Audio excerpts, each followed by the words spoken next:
ของสภาพผสมแฝงกับภาษาสุดที่สี่จะได้เกาะการสงสัยค้นคว้าพิจารณาปัญหาที่จำเป็นและหีบด่วนของแฝงดังนี้หนึ่งพิจารณาหับห้องเอาการเสนอแต่งตั้งประธานคณะกรรมการปกครองแขวงกับภาษาสอง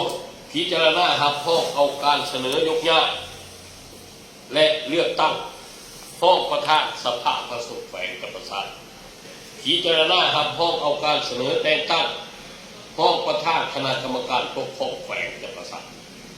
พิจารณาหับห้องเอาโครงประกอบโครงจักรคณะกรรมการปกครองแขวงและการแต่งตั้งคณะกรรมการปกครองแขวงเป็นหัวหน้าแผนกองค์การเกี่ยวเขาแผนกของแขวงพิจารณาหับห้องเอาการแต่งตั้งประธานคณะการปกครองเมืองสุขุมมาและเมืองสระสมบูรณ์พิจารณาหับห้องเอาการแต่งตั้งหัวหน้าคณะปกครองด่านสากลบางเตาและด่านสากลน้องเขียนเจ็ดพิจารณาหับห้องเอาการแต่งตั้งหัวหน้าองค์การอัยการประสบแขวงกับภาษา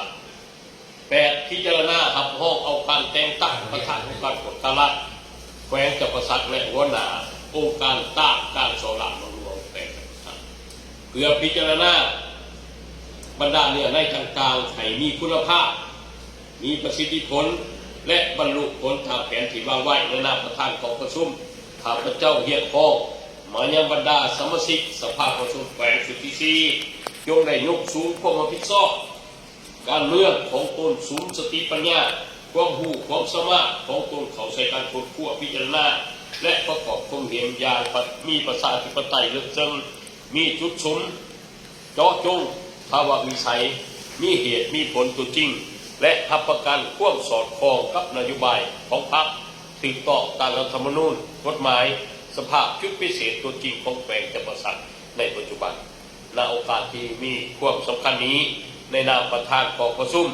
ข้าพเจ้าขอประกาศไทยกองประชุมสมัยวิสามัญเดือนที่3ของสภาผสมแขวงสุดที่4นับแต่เวลานี้เป็นต้นไปขอประกาศ